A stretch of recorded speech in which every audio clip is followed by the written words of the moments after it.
yaitu saya sendiri. Namun untuk hari ini, untuk Abigail Santoro dan Nita Tumeka tidak bisa menghadiri presentasi. Baik, untuk penjelasan presentasinya dapat diteruskan oleh Miftahul Jannah. Kepada Atta dipersilahkan. Oke. Next. Definisi permintaan dan penawaran. Next. Permintaan adalah sejumlah barang atau jasa yang diinginkan untuk dibeli untuk memenuhi kebutuhan pada berbagai tingkat harga dan waktu tertentu di pasar. Penawaran adalah sejumlah barang dan jasa yang tersedia di pasar untuk dijual pada berbagai tingkat harga dan waktu tertentu. Next. Sistem harga, penjataan dan pengalokasian sumber daya. Next.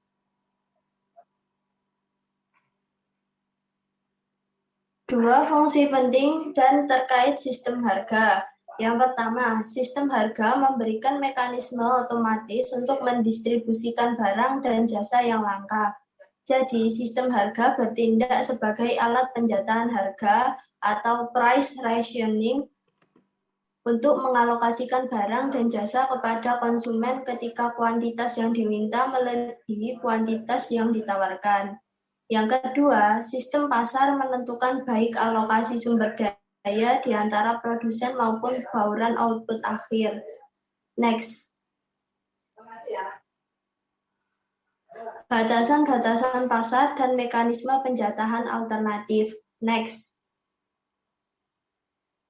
Kadangkala baik pemerintah maupun perusahaan swasta memutuskan untuk menggunakan beberapa mekanisme di luar sistem pasar untuk menjatahkan suatu barang yang mengalami permintaan berlebihan pada harga saat ini. Kebijakan yang dirancang untuk menghentikan penjatahan harga pada umumnya dibenarkan karena beberapa hal.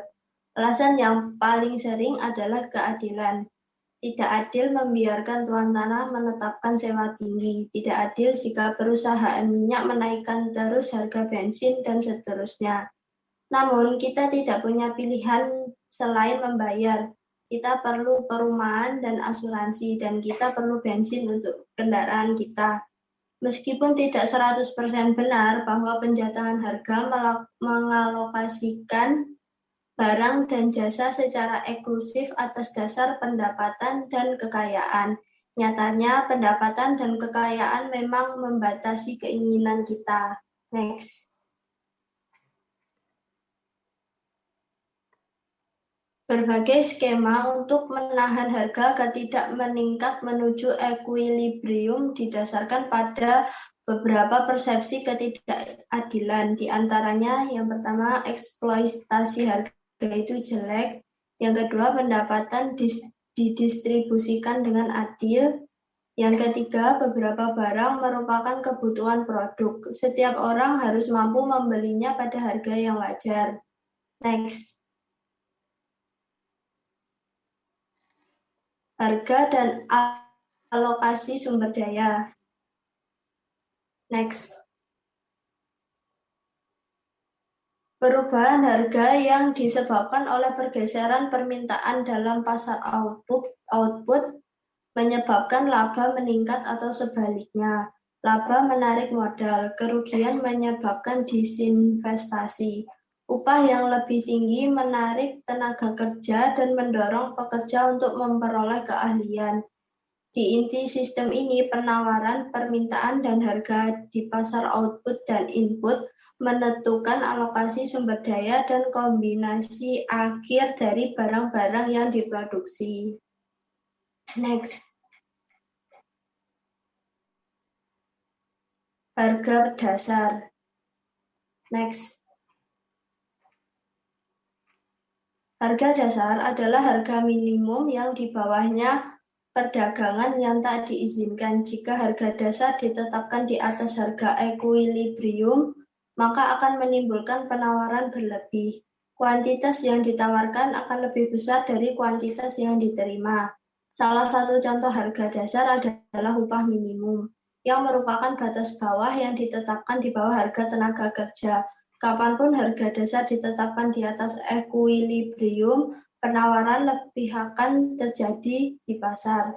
Harga yang lebih rendah akan meningkatkan kuantitas yang diminta karena pembeli rela membayar harga yang lebih rendah dan kuantitas yang ditawarkan akan turun. Next.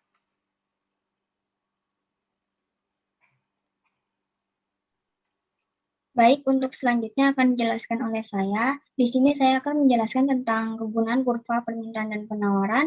Dan di sini saya akan menjelaskan bagaimana membaca sebuah kurva tidak banyak, hanya 5 kurva saja. Nah, di sini dapat kita lihat kurva permintaan dan penawaran membantu untuk menerangkan cara kerja pasar dan harga pasar dalam mengalokasikan sumber daya yang langka, serta dapat digunakan untuk mengilustrasikan gagasan efisiensi pasar. Nah, di sini saya memiliki contoh dari kurva penawaran dan kurva permintaan. Saya akan menjelaskannya bagaimana membacanya. Kurva penawaran. Jika harga jaket per buah adalah Rp10, maka jumlah jaket yang ditawarkan adalah 0. Namun, jika harga jaket per buah adalah Rp30, maka jumlah jaket yang ditawarkan adalah 2. Dan jika harga jaket per buah ada Rp50, jumlah jaket yang ditawarkan adalah 4. Di sini dapat disimpulkan bahwa semakin tinggi harga jaket per buah, maka semakin tinggi juga jaket yang akan ditawarkan. Lalu di sini juga ada kurva permintaan pasar atas donat. Nah, di sini untuk membacanya adalah jika harga donat per biji adalah Rp0, maka jumlah donat yang ingin dibeli adalah 7,5. Dan jika harga donat per biji adalah Rp100, maka jumlah donat yang ingin dibeli adalah 6 donat. Lalu jika harga donat per biji adalah Rp300, maka jumlah donat yang ingin dibeli adalah 3. Namun jika harga donat per biji adalah Rp500 per biji, maka tidak ada yang ingin membeli donat tersebut. Dapat disimpulkan bahwa semakin mahal dari harga donat tersebut, maka semakin sedikit semakin tidak ada donat yang ingin dibeli. Lalu ada surplus. Surplus itu ada 2, yaitu surplus konsumen dan surplus produsen. Surplus konsumen adalah selisih antara jumlah maksimum yang bersedia dibayarkan seseorang untuk suatu barang dengan harga pasarnya saat ini. Jadi surplus konsumen adalah jumlah maksimum dikurangi dengan harga pasarnya saat ini. Lalu ada surplus produsen. Surplus produsen adalah selisih antara harga pasar saat ini dan biaya produksi total suatu perusahaan. Jadi surplus produsen adalah harga pasar saat ini dikurangi dengan biaya produksi total suatu perusahaan. Pada kesetimbangan pasar bebas dengan pasar kompetitif, jumlah surplus konsumen dan surplus produsen dimaksimalkan. Kerugian bersih surplus konsumen dan surplus produsen dari underproduksi dan overproduksi disebut dengan kerugian bobot mati. Selanjutnya ada surplus konsumen. Di sini saya akan menjelaskan bagaimana membaca surplus konsumen. Misalnya, ada sebuah perusahaan yang memproduksi sebuah jaket dengan harga Rp15. Dan ternyata ada konsumen yang membeli jaket tersebut dengan harga Rp15. Namun kenyataannya harga pasar pada saat ini untuk sebuah jaket adalah Rp5. Dan jaket tersebut adalah sama namun berbeda harga. Nah, dapat disimpulkan bahwa di sini terjadi surplus konsumen. Bagaimana cara melihatnya? Yaitu dengan cara harga yang dipatok oleh produsen dikurangi dengan harga pasar saat ini. Berarti 15 dikurangi 5 sama dengan 10. Maka surplus konsumennya adalah 10. Nah, di sini konsumen mendapati kenyataan bahwa konsumen itu membeli jaket yang sama dengan harga yang lebih mahal daripada harga pasar saat itu atau saat ini. Lalu ada surplus produsen. Nah, di surplus produsen ini berbeda dengan konsumen. Pada surplus produsen, misalnya ada sebuah perusahaan memproduksi sebuah baju. Nah, perusahaan tersebut mematokkan harga untuk satu buah baju itu Rp3. Ternyata harga pasar saat ini untuk satu baju yang sama harganya Rp5. Nah, di sini dapat kita simpulkan bahwa produsen mengalami surplus produsen. Dilihat dari mana? Dilihat dari harga pasar saat ini dikurangi dengan harga yang dipatok oleh perusahaan tersebut. Jadi 5 dikurangi 3 sama dengan 2, maka 2 tersebut adalah superprodusen. Dan pada titik X ini mengalami superprodusen. Dan produsen mendapati kenyataan bahwa produsen menjual produk yang diproduksi lebih murah daripada harga pasar saat ini. Lalu ada dead weight loss of underproduction. Dead weight loss underproduction adalah kerugian bobot mati dikarenakan kekurangan produksi. Nah, di sini dapat dilihat di kurva ini maksimal dari surplus konsumen dan produsen ada di titik 30. Ternyata pada kenyataannya produsen itu memproduksi hanya 20 buah jaket, padahal masih bisa ditingkatkan. Nah, di sini terjadi dead weight loss underproduction ada di segitiga yang merah ini. Nah, jika ingin menghitung ada berapa dead weight loss underproduction-nya, dapat dikurangi dari maksimal surplus konsumen dan produsen, dikurangi dengan berapa produksi barang yang diproduksi oleh produsen tersebut. Di sini maksimalnya adalah 30 dan barang yang diproduksi adalah 20. Berarti 30 dikurangi 20 sama dengan 10. Maka segitiga merah ini adalah 10 buah jaket yang underproduction atau tidak diproduksi. Di sini pada kurva ini surplus konsumen dan surplus produsen mengalami kehilangan surplusnya. Kenapa? Karena surplus produsen itu tidak meningkatkan produsen itu tidak meningkatkan surplus produsennya. Padahal pada kenyataannya produsen bisa meningkatkan surplus produsennya dengan memproduksi 30 buah jaket, bukan 20 buah jaket. Nah, di sini juga surplus konsumen juga mengalami kehilangan surplusnya atau konsumen mengalami surplus konsumennya dikarenakan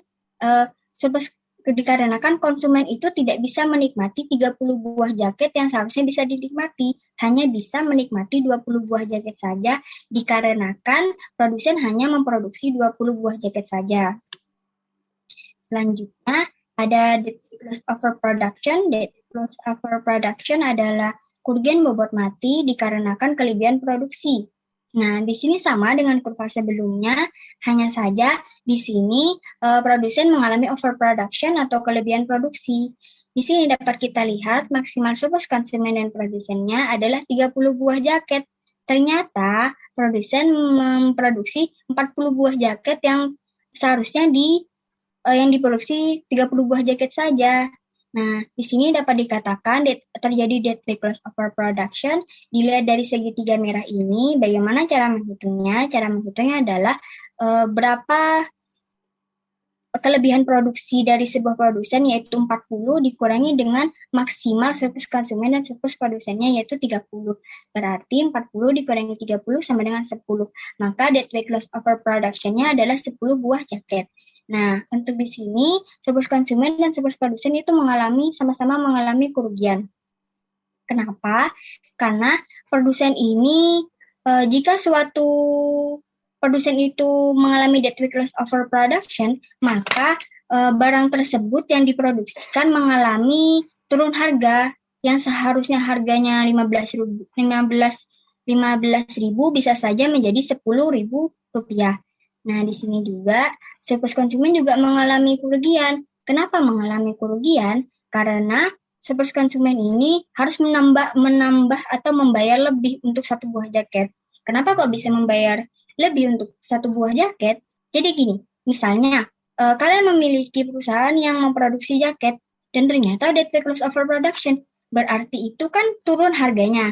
Nah, pasti kalian berpikir, oh, kalau turun harganya, gimana kalau kita naikkan saja harganya supaya kita itu tidak mengcover atau tidak membiayai biaya produksi tersebut.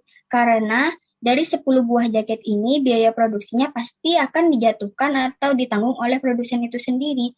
Dan itu akan membuat produsen mengalami keuntungan yang sedikit atau bisa saja tidak mengalami keuntungan. Sehingga produsen menaikkan harga yang seharusnya Rp15.000 menjadi Rp25.000. Dan konsumen harus membayar lebih untuk satu buah jaket yang sama dikarenakan dead weight loss overproduction. Nah, untuk penjelasan kurva pada masing-masing ini, saya sudah memberikan penjelasan pada kanan kurva. Jika teman-teman lupa bagaimana membacanya, silakan untuk dibaca kembali. Nah, untuk sekian presentasi hari ini, mungkin teman-teman ingin bertanya atau ingin menyanggah dari presentasi kami. Terima kasih. Oke, presentasi yang sangat bagus sekali dari kelompok 3 ya ini ya. Meskipun cuma berdua ya, kelompok 3. Oke, itu tadi adalah aplikasi supply and demand ya. Jadi ini perluasan dari konsep supply and demand yang kita pelajari sebelumnya. Dan juga perluasan dari konsep aliran melingkar ya. Sebenarnya interaksi antara produsen dan juga konsumen serta pemerintah itu merupakan interaksi aliran melingkar. Jadi seperti itu. Tadi sudah dijelaskan oleh kelompok juga tentang bagaimana produsen itu mengalami kerugian ya kalau dalam surplus dia tidak mampu, atau dalam overweight tadi ya, dia tidak mampu mengatasi adanya excess demand ya, itu sebenarnya juga problem. Tapi kalau mampu mengatasi itu menjadi sebuah keunggulan kompetitif juga sebenarnya bagi produsen. Jadi seperti itu. Nah, oke. Konsep-konsep yang baru di sini tentang alokasi harga juga ya, harga alokasi atau harga selling price gitu kalau dari peraturan pemerintah. Jadi sebenarnya dalam aplikasi ini ada 3 interaksi ya. Jadi ada rumah tangga produsen, itu industri, rumah tangga konsumen, itu masyarakat, dan juga pemerintah. Ini kalau dalam model aliran melingkar tier 3. 3 interaksi. Baik. Oke, langsung saja untuk mempersingkat waktu ya. Silakan jika ada yang bertanya ya. Silakan untuk ini. Langsung open mic ya. Silakan.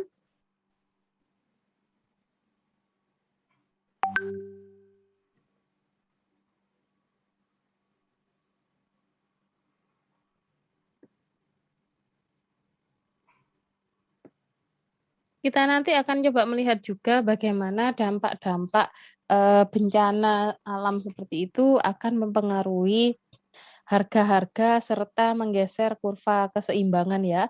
Artinya memang kalau kurva keseimbangan itu kan kurva yang memperlihatkan bagaimana pembeli itu bersepakat dengan penjual.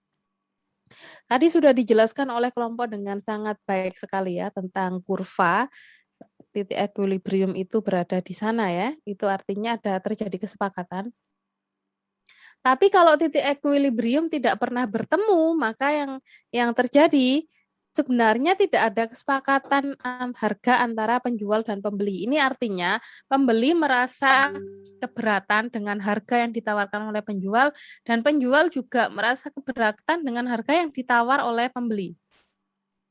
Jadi tidak bertemu, apa akibatnya jika tidak terjadi equilibrium, barang tidak akan terjual, itu nanti akan menyebabkan secara alami harga barang akan jatuh sehingga membentuk titik equilibrium yang baru ya.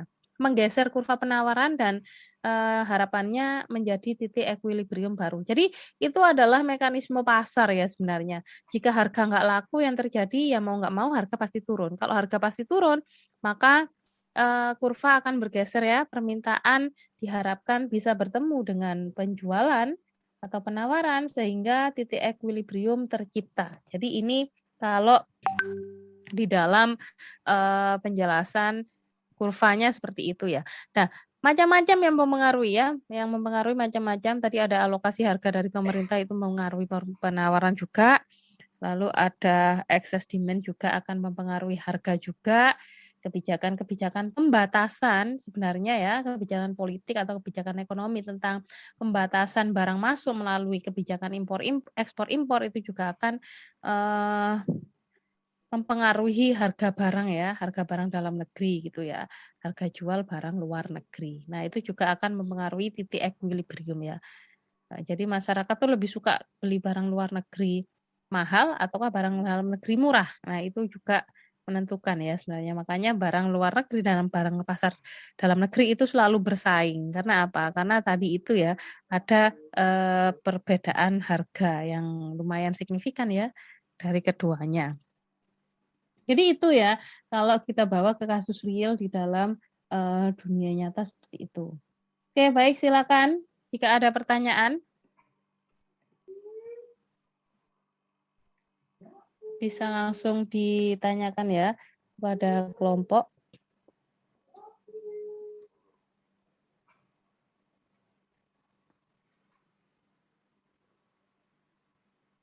Sambil menunggu yang tanya ya. Saya mau share. Mana ya?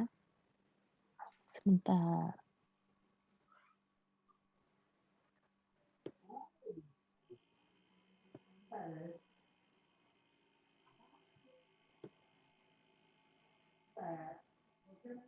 Oke.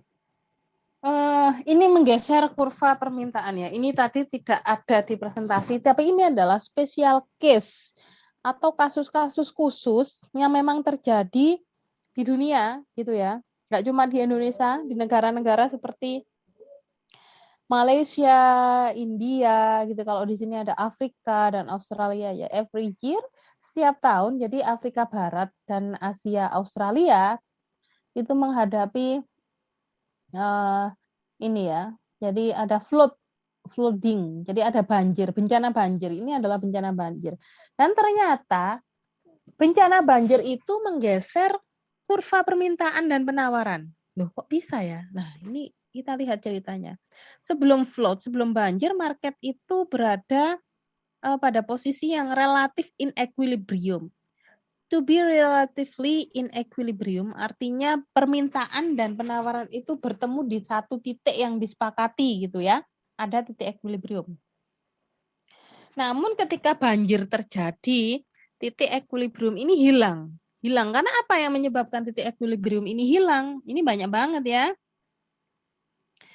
Misalkan farmers and fishermen ini ya. Mereka akhirnya abandoned their homes. Mereka nggak punya rumah gitu ya, nggak bisa lagi melaut, nggak bisa lagi ke sawah untuk misalkan untuk menyemai padinya, atau tidak bisa melaut menangkap ikan sehingga apa ikan-ikan menjadi langka. Barang kebutuhan pokok juga akan menjadi langka. Itu menyebabkan perusahaan-perusahaan sulit mendapatkan sumber daya untuk memproses menjadi barang jadi, sehingga biaya produksinya akan lebih mahal karena barangnya langka. Artinya untuk mencari dan beli itu juga butuh effort dan juga butuh biaya yang besar. Nah, ini karena such crisis lead to price hikes gitu ya.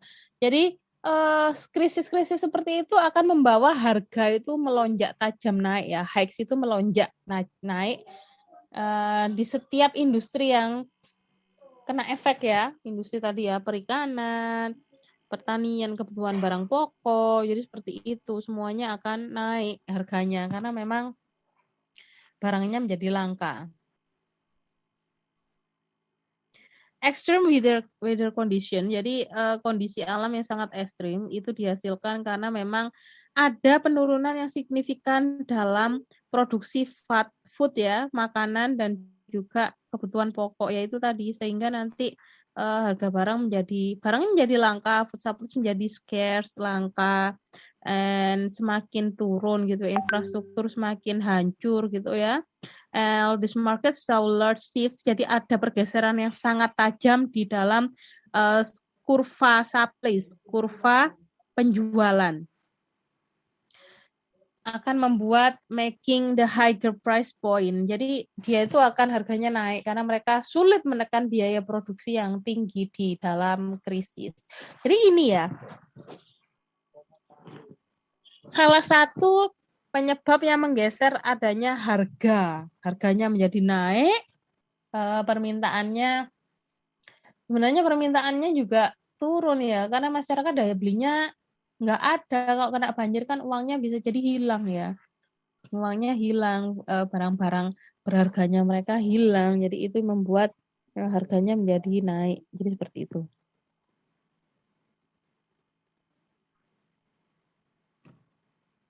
Nah, government akhirnya to impose price control during such critical event. Satu-satunya cara adalah ada campur tangan pemerintah ya untuk membuat harga-harga ini menjadi stabil, tidak naik terlalu tinggi. Jadi seperti itu. menjadi common fenomena, menjadi fenomena yang biasa. Jadi itu menjadi bukti di negara-negara yang disebutkan tadi ya. Jadi ada Afrika, ya, Malaysia, India, Afrika, Australia gitu ya, yang terkena dampak kayak gitu. Bahkan Indonesia sebenarnya iya, karena berada di lingkar gunung api yang lumayan aktif gitu ya. Jadi pertanyaannya, gimana cara pemerintah itu untuk mengatasi supply atau menggeser kurva permintaan di dalam emergency situasi seperti ini, situasi emergency. Gimana cara pemerintah menggeser permintaan? Kurva penawaran. Tadi penawarannya kurvanya terlalu tinggi harganya sehingga tidak match, tidak ada demand yang mampu, yang cocok lah, akhirnya nggak terjadi pembelian, tidak terjadi equilibrium. In what ways? Bagaimana cara government untuk mengurangi beberapa supply curve, artinya nanti menanggulangi harga yang naik terlalu tinggi di dalam situasi ini. Apakah harga yang tinggi ini dikatakan bagus ya dalam perspektif ekonomi?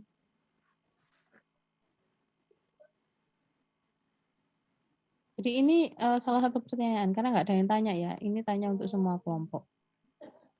Jadi apakah situasi kayak gini tuh bagus gitu ya? Jadi gimana cara pemerintah menggeser kurva penawaran kira-kira?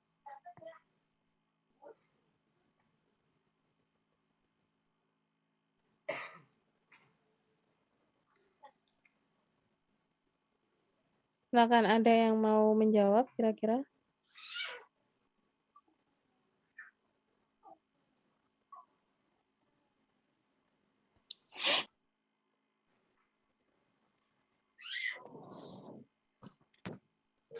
Banyak banget yang cari untung dari krisis seperti ini akhirnya, karena harga barangnya dinaikkan ya. Harga barang bahan bakunya dinaikkan, input ya. Jadi kalau misalkan dari ekonomi melingkar kan seperti ini ya.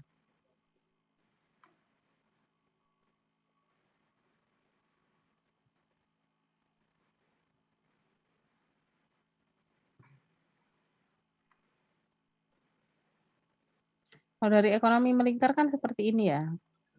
Sumber daya alam menjadi langka. Ini hubungannya sumber daya alam jadi langka ke perusahaan SDA.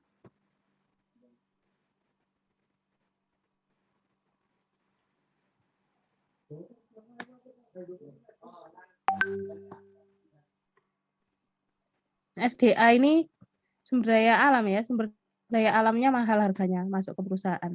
Sehingga ketika keluar menjadi output barang, ini tidak mampu dibeli oleh rumah tangga. Ini nggak mampu dibeli. Nah, bagaimana lalu? Pemerintah, ini dia ada peran dari pemerintah di sini. Apa yang bisa ini kan kurvanya berarti begini ya. Harga di sini, harga 1, P1. Nggak ada demand. Demand-nya katakanlah cuma 1. Gimana caranya supaya terjadi sebuah equilibrium? Dia harus berada di harga mana supaya terjadi equilibrium? Gimana pemerintah bisa mempengaruhi ini? Kalau penawarannya diturunkan, kan artinya di sini demand-nya menjadi ada. Tapi kalau barangnya harganya naik, demand-nya nggak ada kan? Seperti itu. Nah, iya. Silakan. Ada yang mau menjawab? Arya Chandra, Bu. Oke. Silakan Arya Chandra. Mungkin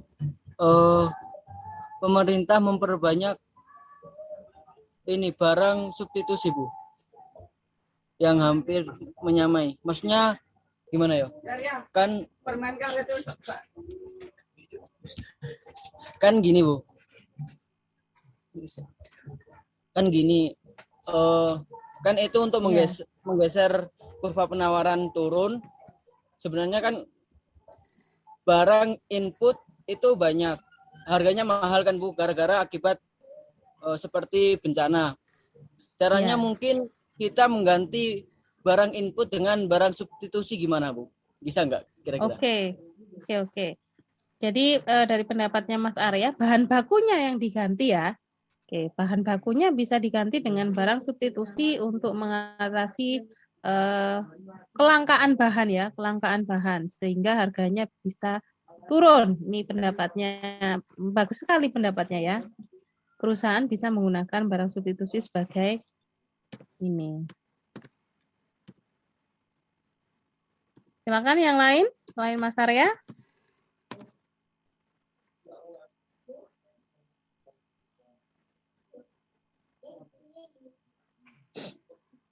Ada yang mau berpendapat?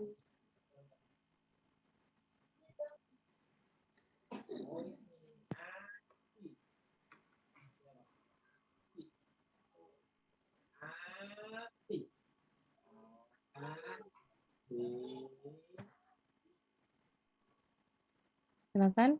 Adakah yang berpendapat? Kira-kira ini ya, kira-kira.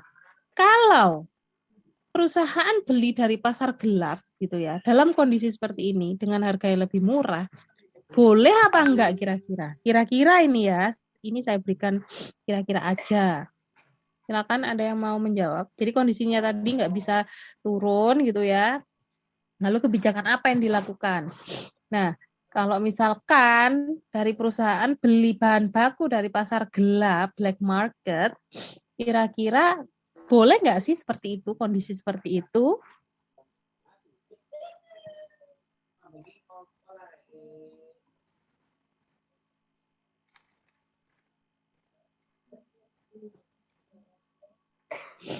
Silakan, ada yang mau berpendapat?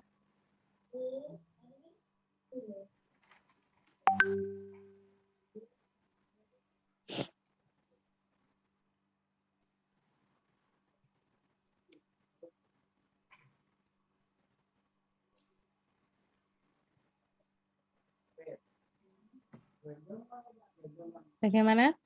Ada yang mau berpendapat? Saya mau berpendapat, Bu. Silakan, Violeta. Ya, jadi kalau misalkan mengacu pada pertanyaannya Bu Amel tadi, kalau misalkan kita beli bahan baku di pasar gelap, itu kalau menurut saya pribadi rasanya agak kurang pas karena nanti ini ada hubungannya sama bab yang tentang GDP. Jadi nanti kalau misalkan kita beli sesuatu yang nggak terlihat, yang nggak dilaporkan, yang pajaknya nggak jelas, nanti akan kemana, itu nanti kan pasti akan mempengaruhi GDP, Bu. Jadi GDP-nya nanti nggak akan akurat. Sedangkan nanti GDP itu tujuannya kan adalah untuk evaluasi dan untuk tahu sebenarnya tingkat perekonomian kita ini gimana. Jadi kalau menurut saya saran untuk membeli bahan baku dari pasar gelap itu agak kurang pas kalau menurut saya. Terima kasih. Oke.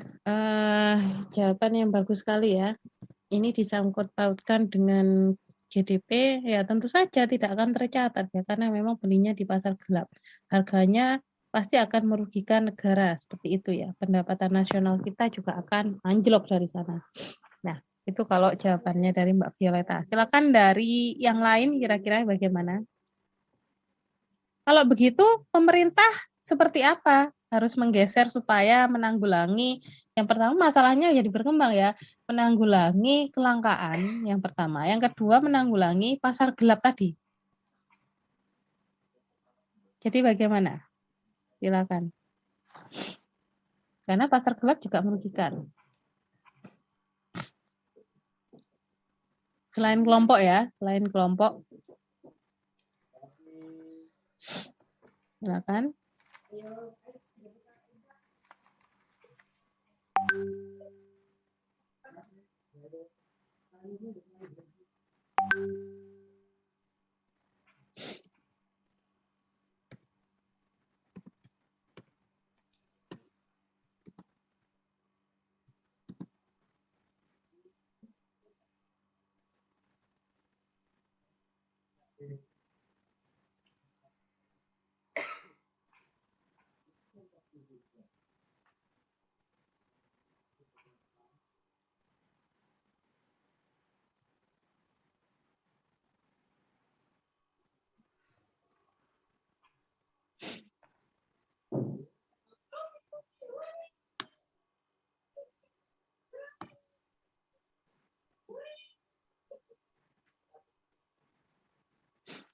Ada yang mau berpendapat?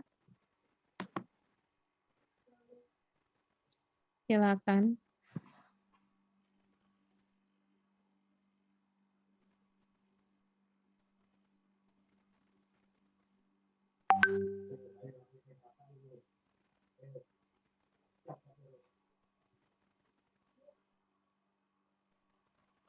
Kok nggak ada yang berpendapat, Rek?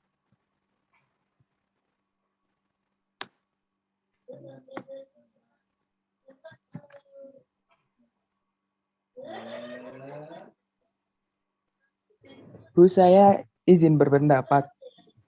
Oke, silakan Riza ya. Iya.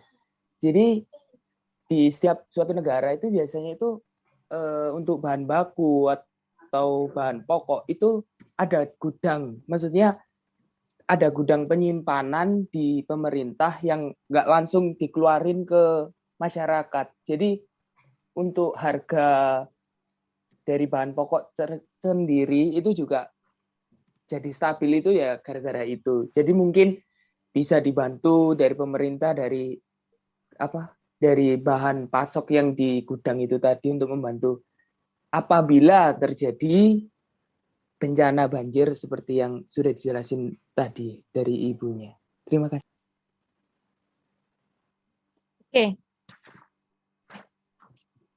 Oke ya.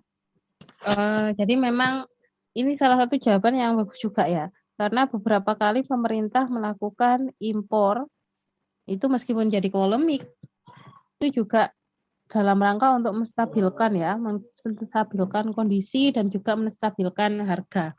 Menstabilkan pasokan ya, terutama menjaga pasokan nasional itu kayak beras itu kan mereka impor. Yang kedua adalah dengan gudang-gudang yang ada di pemerintah ya. Misalkan seperti Bulog gitu ya, itu juga berperan penting untuk menjaga kestabilan harga seperti itu. Jadi kalau petani kena banjir, mereka tidak memproduksi beras, lalu menjadi langka, maka pemerintah turun tangan dengan cara mengedarkan kembali ya, yang ada di dalam gudang atau cadangan pasokan nasional itu diinikan ya, dikeluarkan untuk publik atau bisa juga dengan melakukan impor ya, impor barang-barang tersebut yang langka sehingga barangnya menjadi beredar dan harga menjadi stabil kembali, tidak melonjak tajam. Jadi itu ya yang dilakukan oleh pemerintah. Jadi memang ini dilakukan supaya nanti mencegah harga-harga terlalu tinggi. Kalau sudah terlalu tinggi, masyarakat sudah nggak mampu, ekonominya semakin drop. Definisi masyarakat yang miskin itu ya, masyarakat yang miskin yang tidak mampu membeli bahan pangan itu akan semakin banyak. Jadi nanti kelaparan terjadi kalau harganya terlalu tinggi. Karena equilibrium tidak pernah tercapai. Tapi ketika pemerintah memberikan kebijakan impor seperti itu, cadangan pasokan nasional akan semakin banyak gitu ya, barang yang beredar semakin tinggi jumlahnya, harga-harga tidak akan terlalu naik, jadi dia bisa stabil sehingga equilibrium bisa tercapai. Jadi itu ya yang terjadi pada kasus tersebut. Jadi memang diperlukan tangan ketiga ya, atau pihak pemerintah untuk menjaga kestabilan harga. Sini kalau kita bicara tentang posisinya di dalam aliran melingkar ini ya, dia berada di tengah-tengah. Nah, dia berada di tengah-tengah seperti ini untuk mengatur itu tadi. Jadi tidak hanya dia mengambil pajak gitu ya dari individu, tidak hanya mengambil pajak dari perusahaan, tapi juga bagaimana dia bisa menyalurkan barang-barang pokok ke masyarakat sehingga harga tidak semakin tinggi, atau juga pemerintah bisa memberikan subsidi kepada usaha-usaha sehingga mereka mampu menutupi biaya. Jadi seperti itu. Kalau biaya sudah tertutupi, penawaran pun juga tidak akan terlalu tinggi ya harganya, bahan bakunya juga ada tersedia gitu ya, karena ada impor bahan baku dari negara lain terkait dengan bahan-bahan baku tertentu ya untuk produksi tertentu. Jadi seperti itu peran dari pemerintah ya. Oke. Ada lagi yang ingin ditanyakan terkait hal ini?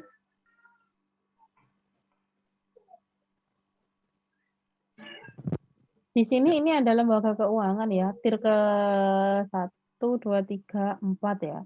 Ini ada penawaran saham ya, penawaran saham, lalu di sini ada permintaan terhadap saham ya, dengan harga tertentu. Ini permintaan modal, penawaran modal, permintaan modal.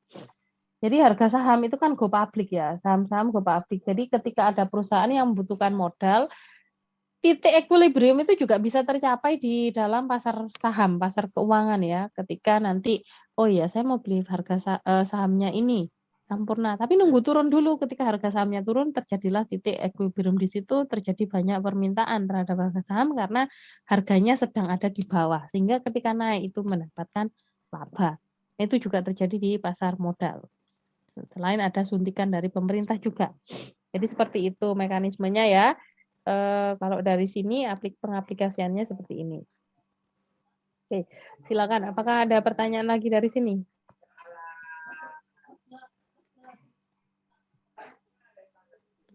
Ibu izin bertanya. Oke, silakan, Mas Derik. Untuk pemerintah sendiri itu berperan besar ya Bu dalam intervensi ekonomi, jadi dalam siklus ini Bu. Dalam mempengaruhi itu Bu, demand. Harga ya? Iya, harga.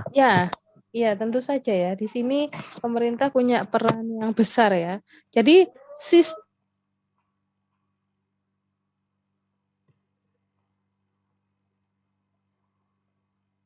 supply and demand memang dibiarkan berjalan sesuai mekanisme pasar. Namun ketika itu sudah tidak berjalan sebagaimana mestinya, sudah melampaui batas dari selling price yang sudah ditetapkan, maka pemerintah bisa campur tangan ya dengan memberikan kebijakan-kebijakan tertentu. Katakanlah masyarakat daya belinya rendah, tidak bisa lagi membeli. Maka ada suntikan-suntikan seperti bantuan langsung tunai untuk masyarakat sehingga daya beli mereka bisa naik dari sana. Ketika daya beli mereka naik, titik equilibrium akan terjadi karena apa? Barang tersebut bisa dibeli oleh masyarakat. Nah, itu atas campur tangan pemerintah.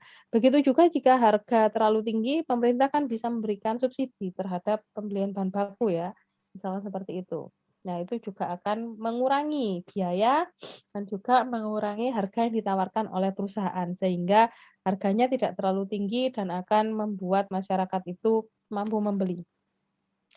Nah, kayak gitu. Salah satu contohnya kebijakan moneter ya. Katakanlah masyarakat nih kok gak suka sih belanja gitu ya. Belanja kebutuhan pokok kok daya belinya sih rendah karena apa? Mereka lebih suka menabung. Nah, supaya masyarakat gak suka menabung, pemerintah itu memberi kebijakan penurunan suku bunga. Ketika suku bunga pemerintah itu turun, kebanyakan orang-orang itu tidak akan menaruh uangnya di bank. Mereka akan mengambilnya sehingga peredaran uang di masyarakat semakin banyak ya, bisa digunakan untuk konsumsi dan yang lainnya. Biasanya seperti itu ya. Orang kan suka menabung karena bunganya tinggi, stabil ya. Orang suka deposito karena nanti tingkat pengembaliannya tinggi. Tapi ketika suku bunganya rendah, orang-orang pasti akan mikir lah ngapain saya deposito, ya sudah saya investasi di tempat lain. Atau sementara saya gunakan untuk belanja dulu, belanja kebutuhan. Nah, itu untuk merangsang daya beli masyarakat ya. Jadi pemerintah itu benar-benar punya andil untuk menggeser ya, istilahnya kalau dalam bahasa matematisnya, dia menggeser kurva permintaan atau menggeser kurva penawaran. Jadi itu peran pemerintah di sana ya, peran pemerintah di situ. Jadi gitu Mas Derik. Terima kasih. Iya, kayak misalkan UMR ya. UMR itu kenapa sih ketika UMR naik pengusaha bengok-bengok teriak-teriak karena dianggap terlalu mahal nih bayar gajinya. Nah, itu dilakukan kan supaya masyarakat kehidupannya lebih baik, lebih sejahtera. Sejahtera dalam artian mampu memenuhi kebutuhan-kebutuhannya. Tapi kadang seperti itu kontra, karena apa? Perusahaan kan nggak mau bayar mahal pegawainya. Kan itu juga mereka keberatan. Kan seperti itu ya. Di satu sisi kesejahteraan rakyat harusnya meningkat, di satu sisi pengusaha nggak mau bayar terlalu mahal ya, karena biayanya terlalu tinggi untuk membayar biaya teknisi misalkan perlu minimal pemerintah menetapkan 3,5 juta. Wah, itu sudah teriak-teriak kalau di Malang mungkin ya. Wah, ini kok terlalu mahal ini gitu ya. Jadi anak-anak S1 yang fresh graduate itu sudah dapat gaji 3,5 ya. UMR-nya kan segitu, UMR, upah minimum regional, misalkan segitu ya. Tapi kalau di Malang 3 juta ya, 2.900.000 sekian lah, hampir 3 juta lah. Itu menyesuaikan dengan kondisi perekonomian daerahnya masing-masing. Kalau di Jakarta lebih mahal lagi, Surabaya lebih mahal lagi, ya, tergantung kondisi ekonominya. Jadi seperti itu. Sehingga ketika itu naik, pasar faktor produksi ya, ketika gaji rumah tangga ini naik, ya, gaji rumah tangga ini naik, otomatis biaya produksinya perusahaan juga akan up juga. Dia akan naik juga. Ya. Jadi barang-barangnya juga akan harganya naik. Tapi dengan harga barang yang naik, rumah tangga ini mampu membeli karena apa? Gajinya kan dia naik dari yang sebelumnya ya. Jadi seperti itu. Jadi gaji 10 juta kalau di daerah Jakarta ya gaji yang minimum lah, apa? Menengah lah, nggak yang tinggi banget ya. Karena di Jakarta biaya hidupnya tinggi. Jadi input produksinya mahal. Bayarnya harus 10 juta. Harga barangnya juga pasti mahal. Sehingga uang 10 juta itu kalau di Malang mungkin seperti uang yang nilainya 5 juta, mungkin seperti itu. Karena harga barangnya mahal. Jadi gitu. Itu ya. Oke. Dari yang lain kira-kira apakah ada yang ingin tanyakan lagi? Saya, Bu, izin bertanya. Oke, siapa ini? Serafina, Bu. Serafina. Ya, saya izin bertanya. Silakan.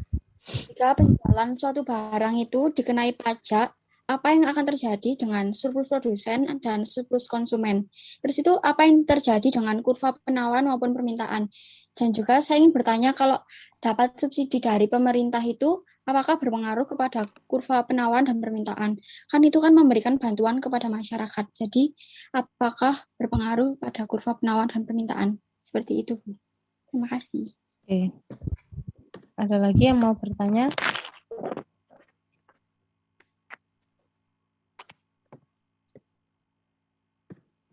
Oke, pertanyaan Serafina silakan dijawab sama kelompok dulu ya. Nanti saya jawab setelah kelompok. Yang lain?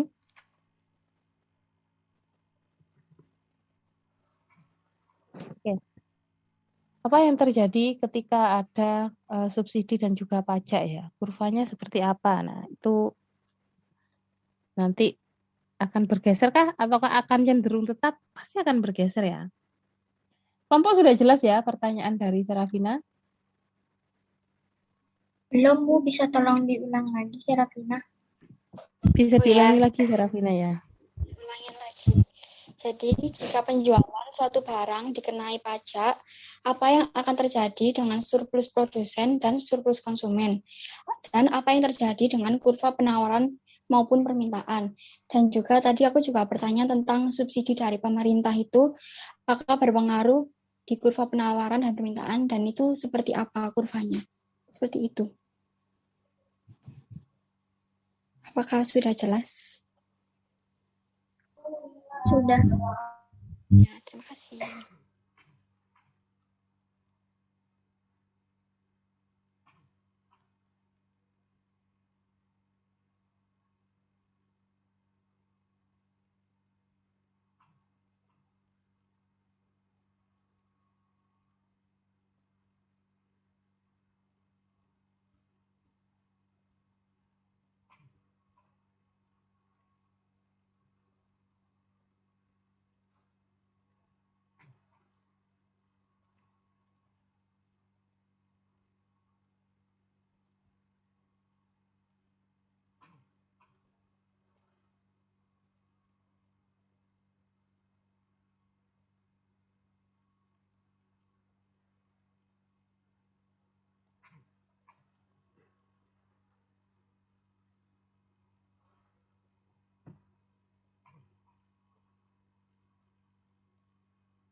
Permisi Ibu, saya akan menjawab pertanyaan Serafina yang untuk berpengaruh pada pajak.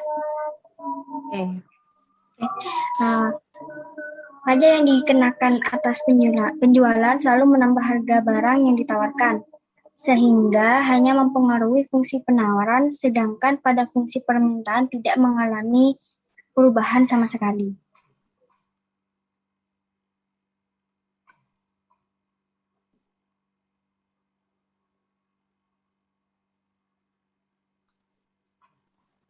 Oke. Jadi memang pajak itu akan menaikkan harga penawaran ya, karena dia kalau di dalam komponen harga pokok produksi gitu ya, harga pokok produksi akan nambah di sana ya.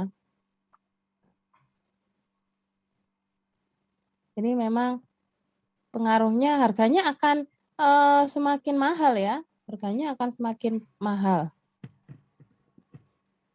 Harga akan semakin mahal sehingga yang ditawarkan juga harganya semakin mahal. Apakah menggeser kurva permintaan? Ya tidak, tapi dia akan menggeser equilibrium ya.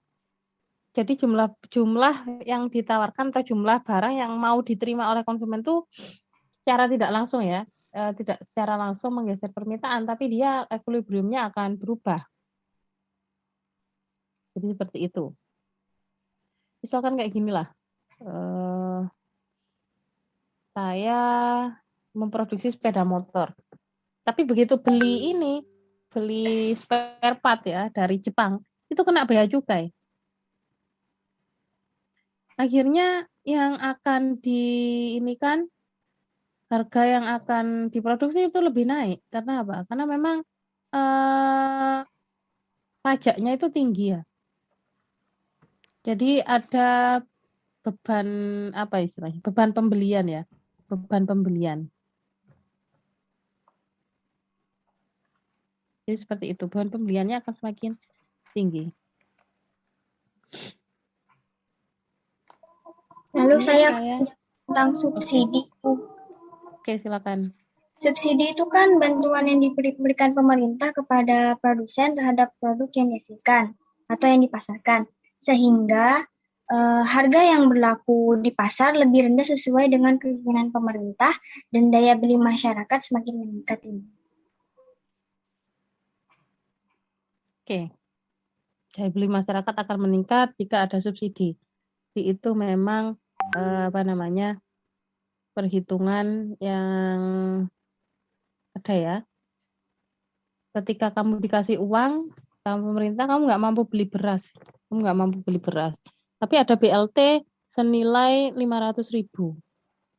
Setiap orang dapat 500.000. Uang itu kamu apakan? Kamu belikan beras kan akhirnya, karena beras persediaan di rumah nggak ada, kayak gitu. Nah itu menyebabkan permintaan terhadap beras naik karena daya beli masyarakat naik. Itu contoh yang paling sederhana ya. Nah ini terjadi ya kalau di desa saya ada BLT. Misalkan setiap bulan tuh tanggal-tanggal muda itu ada BLT. Nah BLT itu nanti mereka akan dapat 500.000 ya dari pemerintah.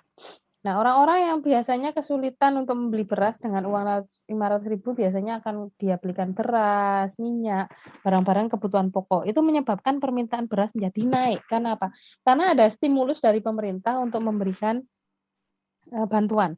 Begitukah subsidi ya? Saya tunjukkan gambarannya ya supaya nggak mengira-ngira.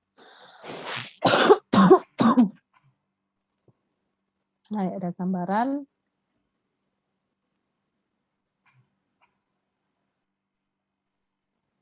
Harga pokok produksi.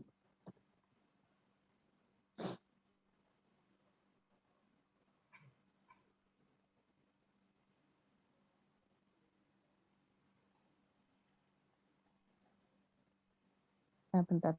Internet saya sangat lemot sekali.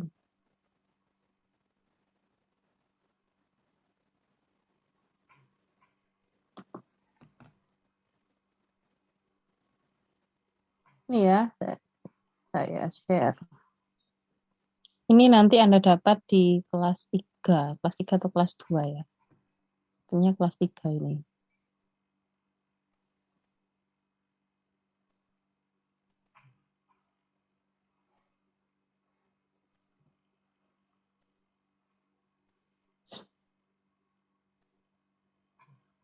Nah, ini tuh yang mempengaruhi kenapa harga jual itu naik ya. Harga jual itu naik karena nanti ada perhitungan ditambah pajak di bawah ini ya. Raw material itu didapat misalkan kalau dari impor, dia pasti kena bea cukai. Dia kena bea cukai. Nah, ini katakanlah dalam jutaan ya, puluhan juta. Jadi ini adalah perhitungan harga pokok produksi, ada raw material, ada factory overhead gitu ya. Ada nanti di sini itu bahan baku nanti ketika beli ada pajaknya. Ada misalkan pajak pembelian. Kalau dia bahan bakunya ngimpor, nanti pasti ada pajak bea dan cukai. Ini sudah menyebabkan harganya akan naik. Tapi ketika ada amnesti, ada keringanan gitu ya dalam pembayaran bea cukai, ada keringanan, maka bahan material ini akan menjadi semakin murah.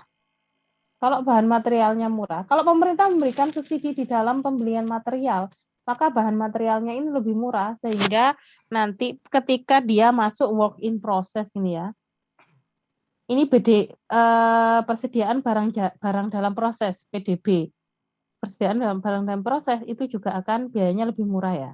Jadi seperti itu.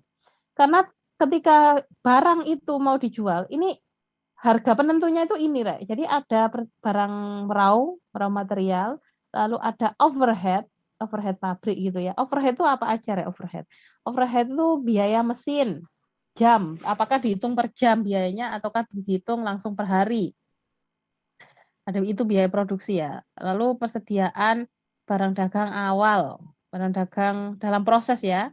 Sebelum ini ada BTKL sebenarnya di sini, ada biaya tenaga kerja langsung. Biaya tenaga kerja langsung sampai akhirnya jadi barang jadi.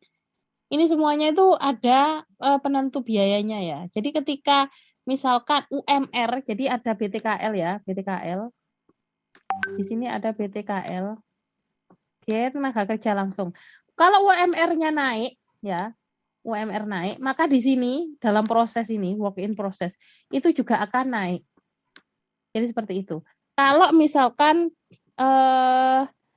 semuanya naik, maka output akhir, total actual cost ya, di akhir itu harga barangnya itu mahal, semakin mahal. Jadi kenapa harga sebuah handphone tuh mencapai 5 juta? Pertimbangannya apa? Apakah bahannya aja, raw materialnya aja? Enggak juga. Biaya tenaga kerja, pengembangan IT, departemen ya. Jadi ada yang namanya departementalisasi. Barang ini itu loh, ketika diproses dari barang baku menjadi barang dalam proses, itu masuk departemen apa aja? Perakitan, desain, pemasaran, itu semuanya dihitung menjadi komponen biaya ya. Itu semuanya dihitung menjadi komponen biaya. Itu yang dinamakan departementalisasi kalau dalam akuntansi biaya. Nah, kalau ada salah satu biaya yang mendapatkan subsidi dari pemerintah ya, perhitungannya ini dapat subsidi dari pemerintah, maka biaya tersebut akan turun dan menyebabkan harga akan turun. Ketika harga turun, barang yang akan ditawarkan juga akan berbeda oleh penjual ya. Nah, ini kemungkinan ketika harganya turun, maka terjadi titik equilibrium, terjadi titik pembelian oleh masyarakat. Jadi seperti itu prosesnya. Prosesnya seperti itu. Bagaimana dengan surplus? Surplus itu ketika ini digunakan, perhitungan ini sudah digunakan untuk menghitung 100 barang ya. 100 barang, 100 unit. Ini digunakan untuk 100 unit. Ternyata ada surplus. Surplus itu apa? Exit ya, melebihi. Ternyata surplusnya itu melebihi ya. Jadi penawarannya 100 tapi ternyata permintaannya 180. Nah, yang harga 80 ini itu nanti akan diambil dari bahan baku yang mana nih? Bahan baku yang baru ataukah bahan baku yang sama dengan biaya yang sama? Kalau dengan biaya yang sama, maka harganya sama, dia nggak masalah ya. Dia bisa mendapat untung. Tapi yang akan menjadi masalah ketika surplus itu ditangani dengan biaya bahan baku yang baru. Akhirnya kita kehabisan bahan baku, out of stock. Bahan baku harus beli lagi dengan harga yang lebih mahal. Harganya sudah mahal. Akhirnya apa? Harga yang ditawarkan pun akan naik. Yang terjadi apa? Ketika harganya naik, dia bisa jadi tidak mendapat untung. Karena apa? Karena biayanya naik. Jadi seperti itu. Marginal cost-nya itu loh naik. Jadi marginal profit-nya, jadi tambahan pendapatannya itu bisa jadi turun dari yang sebelumnya. Katakanlah ketika ini harganya 10.000 dijual 100 kan berapa, Rek? 1 juta. 1 juta. Kalau dijual 150 berapa? 1.500.000. Tapi ternyata hari kedua dapat surplus, mungkin minggu kedua dapat surplus menjadi 180. Harusnya kalau menggunakan prinsip biaya yang lama, dia akan mendapatkan 1.800.000 kan? 1.800.000. Tapi ternyata dengan cost yang seperti ini berubah skema, akhirnya dia cuma mendapatkan 1.200.000. Artinya ada marginal cost sebesar 200.000 yang lebih sedikit dari 800.000. Harusnya 180 dapatnya 1.800.000, tapi itu cuma dapat 1.200.000. Artinya rugi 600.000 ya. Meskipun cost-nya belum terjadi. Paham ya maksud saya ya? Dengan harga yang lama harusnya dapat 1.800.000 pendapatan kita. Tapi karena ada perubahan permintaan sehingga kita menggunakan bahan baku yang lain. Harganya lebih mahal gitu ya, tapi kita jualnya tetap. Misalkan seperti itu. Maka akan ada pengurangan di situ ya, pengurangan laba karena biayanya terlalu tinggi. Jadi kayak gitu. Jadi itu kalau terjadi surplus ya. Nah, yang kedua terkait dengan surplus ini, barang yang beredar kan terlalu banyak. Kalau barang yang beredar terlalu banyak itu dalam prinsip ekonomi ya, dalam teori ekonomi, itu harga itu akan drop gitu loh. Karena apa? Karena barangnya sudah tidak langka lagi. Sudah barang yang bukan barang yang spesial. Kayak misalkan handphone ya. Handphone dulu di apa namanya? di tahun 2004 itu menjadi barang yang mahal. Handphone yang nggak polyphonic ya, yang biasa gitu ya, yang nggak Android, belum ada Android ya zaman dulu, itu harganya sudah 1 juta sekian. Padahal kalau sekarang cuma 200.000, karena apa? Dulu itu langka, nggak semua orang punya handphone. Nah, ketika barangnya itu sudah semakin banyak dan juga sudah ini, maka harganya semakin turun. Harganya turun kan? Jadi seperti itu prinsipnya.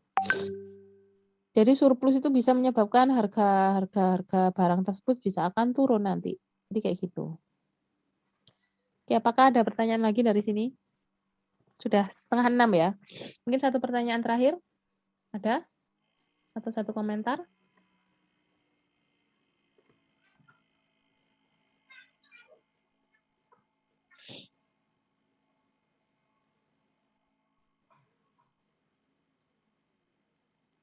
Oh, ini ada pertanyaan dari Riza ya. Pasar gelap. Apakah mengurangi kurva surplus konsumen dan surplus produksi? Karena kadang dari pasar gelap, pasar tidak resmi, barang akan jadi lebih murah. Iya, pasti akan mempengaruhi ya. Jadi handphone dari Batam itu pasti akan mengaruhi penjualan handphone secara normal. Jadi iPhone mungkin akan turun ya harganya karena orang-orang lebih suka beli di pasar gelap dengan harga yang lebih murah, tapi belum tentu kualitasnya sebagus iPhone yang asli. Bisa jadi itu KW ya. Jadi seperti itu. Jadi kalau di pasar gelap itu merugikan ya. Tadi sudah dijawab ya sama Violeta. Merugikan sekali nanti. Begitu. Oke, ada pertanyaan lagi dari sini?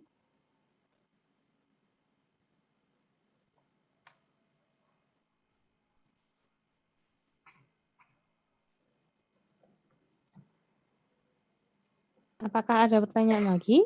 Ibu ingin bertanya, Kak. Oke, silakan. Apa namanya dalam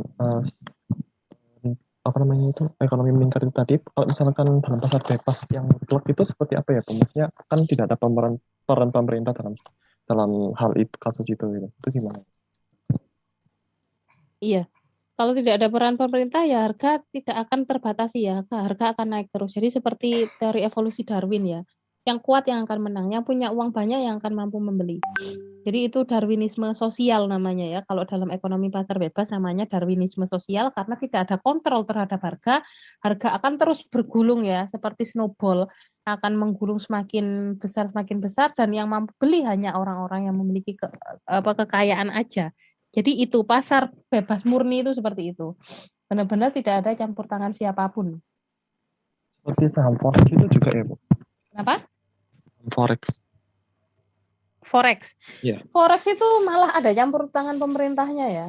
Jadi kayak misalkan harga dolar sudah terlalu rendah, maka the Fed itu akan meluncurkan yang namanya NFP, non-farming payroll ya. itu adalah salah satu intervensi secara tidak langsung dibilang intervensi. Tapi begitu harga kena pengumuman itu kan harga dolar langsung menguat lagi. Selalu seperti itu ya.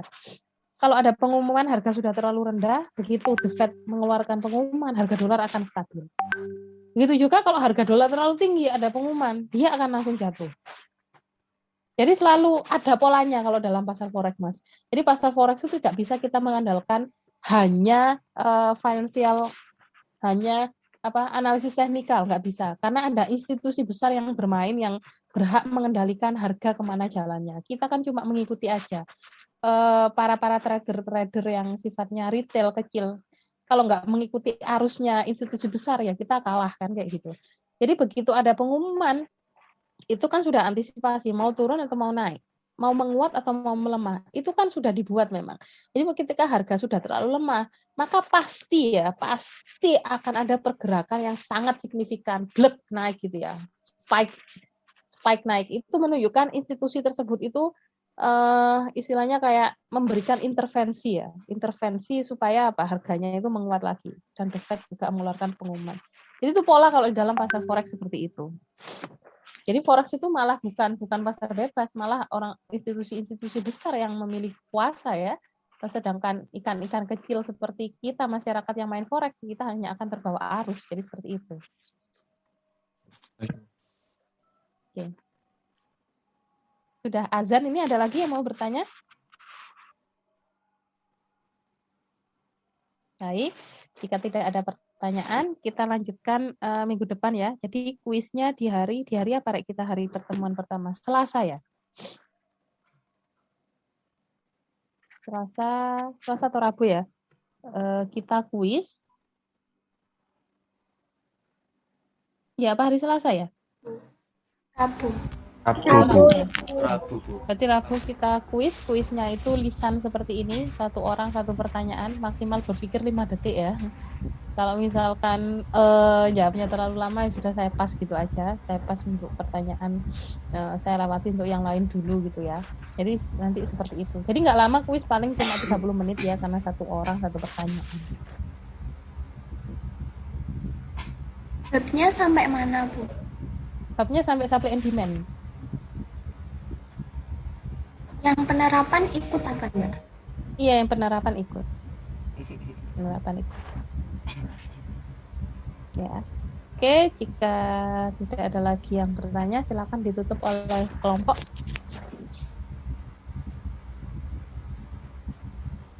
Baik, terima kasih atas partisipasinya, atas pertanyaan yang sangat bagus, dan mohon maaf bila ada kesalahan kata dan mungkin ada yang tidak dimengerti.